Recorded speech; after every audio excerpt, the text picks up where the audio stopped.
Welcome back. You're listening to Across the Border, our Prophecy Reality Edition. And in this segment, we are going to continue our series on the shadow government works for the Antichrist. And this is Chapter 8, Diffusion of the Jesuits throughout Christendom. And of course, this is a 500-year-old plan set in motion by the Antichrist through his Jesuit army. That's Chapter 8, Diffusion of the Jesuits throughout Christendom. The soldiers of Loyola are about to go forth. Before beginning the campaign, we see their head assembling them and pointing out the field on which their prowess is to be displayed. The nations of Christendom are in revolt. It will be theirs to subjugate them once more, bound in chains at the feet of the papal see. They must not faint. The arms he has provided them with are amply sufficient for the arduous warfare on which he sends them. Clad in that armor, and wielding it in the way he has shown them, they will expel knowledge as night chases away the day. Liberty will die wherever their foot shall tread, and in the ancient darkness they will be able to raise again the fallen throne of the great hierarch of Rome. But if the service is hard, the wages will be ample. As the saviors of that throne, they will be greater than it. And though meanwhile their work is to be done in great show of humility and poverty, the silver and the gold of Christendom will in the end be theirs. They will be the lords of its lands and palaces, the masters of the bodies and souls of its inhabitants, and nothing of all that the heart can desire will be withheld from them, only if they will obey him. The Jesuits rapidly multiplied, and we are now to follow them in their peregrinations over Europe, going forth in little bands, animated with an entire devotion to their general, schooled in all the arts which could help to further their mission. They planted themselves in a few years in all the countries of Christendom, and made their presence felt in the turning of the tide of Protestantism, which till then had been on the flow. There was no disguise they could not assume, and therefore there was no place into which they could not penetrate. They could enter unheard the closet of the monarch, or the cabinet of the statesman. They could sit unseen in convocation or general assembly, and mingle unsuspected in the deliberations and debates. There was no tongue they could not speak, no creed they could not profess, and thus there was no people among whom they would not sojourn, and no church whose membership they might not enter, and whose functions they might not discharge. They could execrate the Pope with the Lutheran, and swear the solemn league with the Covenanter. They had their men of learning and eloquence for the halls of nobles and the courts of kings, their men of science and letters for the education of youth, their unpolished but ready orators to harangue the crowd, and their plain unlettered monks to visit the cottages of the peasantry and the workshops of the artisan. I know these men, said Joseph II of Austria, writing to Choiseul, Prime Minister of Louis XV. I know these men as well as anyone can do. All the schemes they have carried on, and the plans they have taken to spread darkness over the earth, as well as their efforts to rule and embroil Europe from Cape Finisterre to Spitzbergen. In China they were mandarins, in France academics, courtiers and confessors, in Spain and Portugal grandees, in Paraguay kings. Had not my granduncle Joseph I become emperor We had in all probably seen in Germany too a Malagrida or an Averroes, in order that they might be at liberty to visit what city and diocese they pleased. They were exempted from episcopal jurisdiction.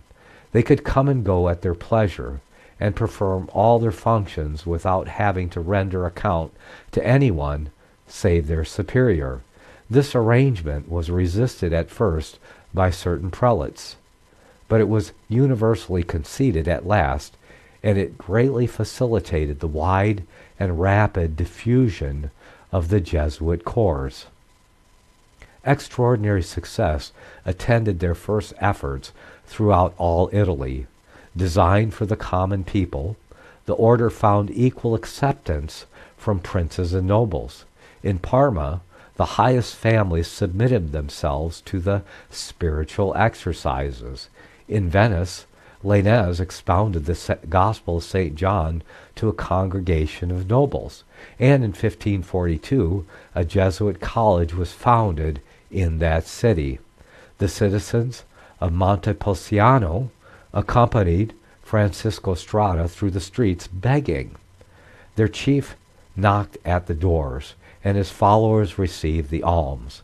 In Faenza they succeeded in arresting the Protestant movement, which had been commenced by the eloquent Bernardino Ochino, and by the machinery of schools and societies for the relief of the poor, they brought back the population to the papacy.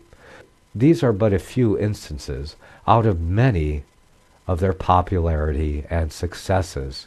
In the countries of Spain and Portugal, their success was even greater than in Italy. A son of the soil, its founder had breathed the spirit into the order, which spread among the Spaniards like an infection. Some of the highest grandees enrolled themselves in its ranks.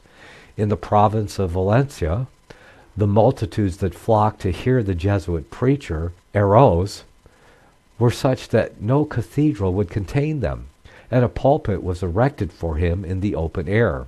From the city of Salamanca, where in 1548 they had opened their establishment in a small wretched house, the Jesuits spread themselves all over Spain.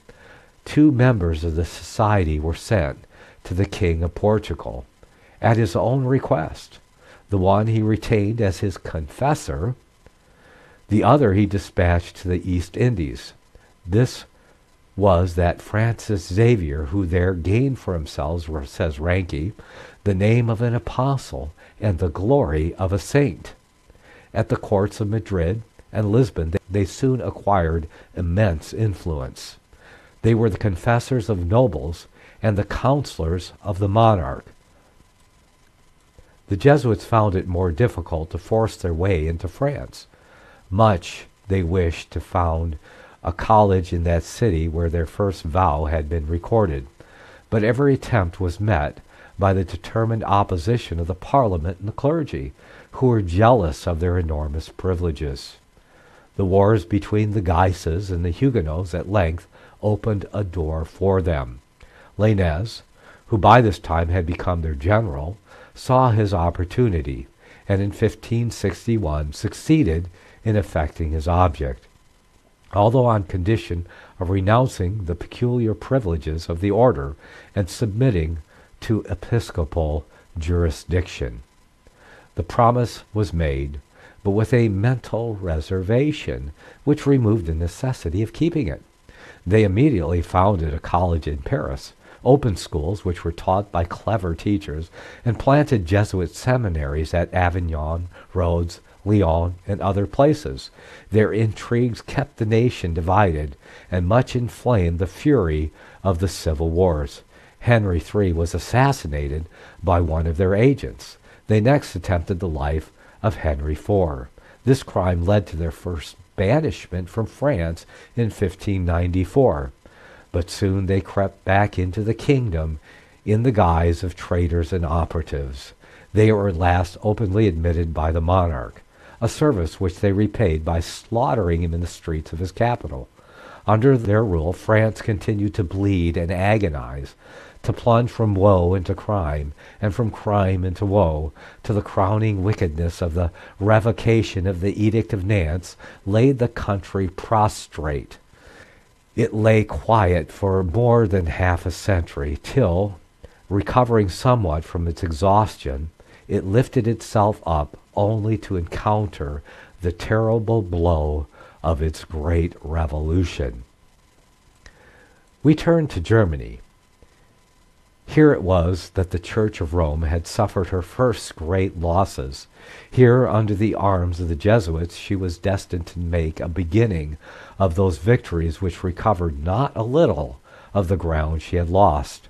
A generation had passed away since the rise of Protestantism. It is the year 1550. The sons of the men who had gathered round Luther occupy the stage when the van of this great invading host makes its appearance. They come in silence. They are plain in their attire, humble and submissive in their deportment. But behind them are the stakes and scaffolds of the persecutor, and the armies of France and Spain. Their quiet words find terrible reverberations in those awful tempests of war which for 30 years desolated Germany. Ferdinand I of Austria, reflecting on the decay into which the Roman Catholic feeling had fallen in Germany, sent to Ignatius Loyola for a few zealous teachers to instruct the youth of his dominions. In 1551, 13 Jesuits, including Leger, arrived in Vienna.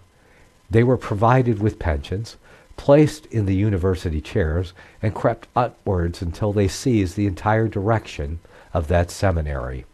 From that hour dates the crimes and misfortunes of the House of Austria. A little colony of disciples of Loyola had, before this, planted itself at Cologne. It was not till some years that they took root in that city, but the initial difficulties surmounted, they began to effect a change in public sentiment, which went on until Cologne became, as it is sometimes called, the Rome of the North. About the same time, the Jesuits became flourishing in Ingolstadt. They had been driven away on their first entrance into that university seat, the professors dreading them as rivals, but in 1556 they were recalled and soon rose to influence, as was to be expected in a city where the memory of Dr. Eck was still fresh. Their battles, less noisy than his, were fated to accomplish much more for the papacy. From these three centers, Vienna, Cologne, and Ingolstadt, the Jesuits extended themselves over all Germany.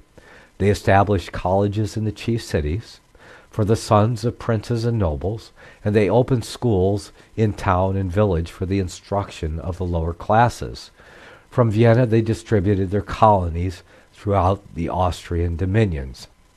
They had schools in the Tyrol and the cities at the foot of its mountains. From Prague they ramified over Bohemia and penetrated into Hungary. Their colleges at Ingolstadt and Munich gave them the possession of Bavaria, Franconia, and Swabia. From Cologne they extended their convents and schools over Rhenish Prussia and planted a college at Spires. They counteracted the influence of the Heidelberg University, then the resort of the most learned men of the German nation. Wherever the Jesuits appeared, there was quickly seen a manifest revival of the Popish faith. In the short space of 10 years, their establishments had flourished in all the countries in which they were planted. Their system of education was adapted to all classes. While they studied the exact sciences and strove to rival the most renowned of the Protestant professors and so draw the higher youth into their schools, they compiled admirable catechisms for the use of the poor. They especially excelled as teachers of Latin, and so great was their zeal and their success that even Protestants removed their children from distant schools to place them under the care of the Jesuits. The teachers seldom failed to inspire the youth in their schools with their own devotion to the Popish faith. The sons of Protestant fathers were drawn to confession, and by into general conformity to Popish practices. Food which the Church had forbidden, they would not touch on interdicted days, although it was being freely used by other members of the family. They also began to distinguish themselves by the use of Popish symbols. The wearing of crosses and rosaries is recorded by Ranke as one of the first signs of the setting of the tide towards Rome. Forgotten rites began to be revived. Relics which had been thrown aside and buried in darkness were sought out and exhibited to the public gaze. The old virtue returned into rotten bones, and the holiness of faded garments flourished anew. The saints of the Church came out in bold relief, while those of the Bible receded into the distance. The light of candles replaced the word of life in the temples. The newest fashions of worship were imported from Italy, and music and architecture in the style of the Restoration were called in to reinforce the movement. Customs which had not been witnessed since the days of their grandfathers began to receive the reverent observance of the new generation. In the year 1560, the youth of Ingolstadt, belonging to the Jesuit school, walked 2 by 2 on a pilgrimage to Eichstätt in order to be strengthened for their confirmation by the dew that dropped from the tomb of St. Walpurgis. The modes of thought and feeling thus implanted in the schools were, by means of preaching and confession, propagated through the whole population. While the Jesuits were busy in the seminaries, the Pope operated powerfully in the political sphere. He had recourse to various arts to gain over the princes. Duke Albert V of Bavaria had a grant made him of 1/10 of the property of the clergy. This riveted his decision on the side of Rome, and he now set himself with earnest zeal and marked success to restore, in its ancient purity and vigor, the popery of his territories. The Jesuits lauded the piety of the Duke, who was a second Josias, a new Theodosius. The Pope saw clearly that they could never hope to restore the ancient discipline and rule of their church without the help of the temporal sovereigns. Beside Duke Albert, who so powerfully contributed to reestablish the sway of Rome over all Bavaria, the ecclesiastical princes who governed so large a part of Germany threw themselves heartily into the work of restoration. The Jesuit Canisius, a man of blameless life and consummate address, and whose great zeal was regulated by an equal prudence, was sent to counsel and guide them. Under his management they accepted provisionally the edicts of the Council of Trent. They required of all professors and colleges to subscribe to a confession of the Popish faith. They exacted the same pledge from ordinary schoolmasters and medical practitioners in many parts of Germany. No one could follow a profession till first he had given public proof of his orthodoxy. Bishops were required to exercise a more vigilant superintendence of their clergy than they had done these 20 past years. The Protestant preachers were banished, and in some parts the entire Protestant population was driven out. The Protestant nobles were forbidden to appear at court. Many withdrew into retirement, but others purchased their way back by renunciation of their faith. By these and similar arts, Protestantism was conquered on what may be regarded as its native soil. If not wholly rooted up, it maintained henceforward but a languishing existence. Its leaf faded, and its fruit died in the noxious air around it, while Romanism shot up in fresh strength and robustness. A whole century of calamity followed the entrance of the Jesuits into Germany. The troubles they excited culminated at last in the 30 Years' War. For the space of a generation, the thunder of battle continued to roll over the fatherland. but the God of their fathers had not forsaken the Germans. It pleased him to summon from the distant Sweden Gustavus Adolphus, and by his arm to save the remnants of Protestant liberty in that country. Thus the Jesuits failed in their design of subjugating the whole of Germany, and had to content themselves with dominating over those portions, unhappily large, of which the ecclesiastical princes had given them possession at first. And in our next segment, we're going to jump into chapter 9. That is the commercial enterprises and banishments, how the Jesuits wormed their way even in to business and commercial enterprise. Okay, we'll see you back for that. Looks like in a few minutes. Don't go anywhere. The book of Revelation says, the spirit of prophecy is the testimony of Jesus Christ. This is at the very heart of FirstAmendmentRadio.com. In that spirit, we have created the Prophecy Reality News app for all of your mobile devices, streaming First Amendment Radio 24 hours a day, 7 days a week. Available for your Apple, Android device, and smartphone, absolutely free. Get the Prophecy Reality News app installed today, so you can listen to First Amendment Radio wherever you are. The Prophecy Reality News app. Get it now.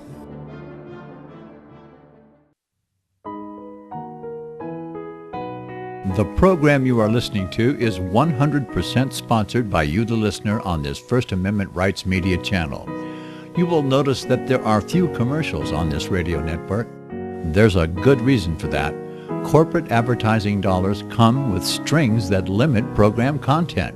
So without your help, these programs cannot continue on satellite, internet, or our several affiliates. If you benefit by the educational law programs, we ask you to give. If you are admonished or nurtured by the Bible and ministry programs, we ask you to give. If some voice a cause that you are passionate about, we ask you to give. If you believe in any of these, we ask you to support them as you would a missionary on a continual basis, as if giving a tithe for missionary radio. These programs are not commercially viable and must be supported by those faithful to the cause of truth. Look for the button to sponsor your favorite programs at our listen and schedule pages on the internet. We will also give you unlimited archive access to all of our programs. We're asking you to give much less than a tithe, so that you may also send support directly to a particular program host, cause, and anywhere else the Spirit may lead you. Do all to the glory of our God and Creator, for His holy nation, the only kingdom that will last forever. Thank you for listening.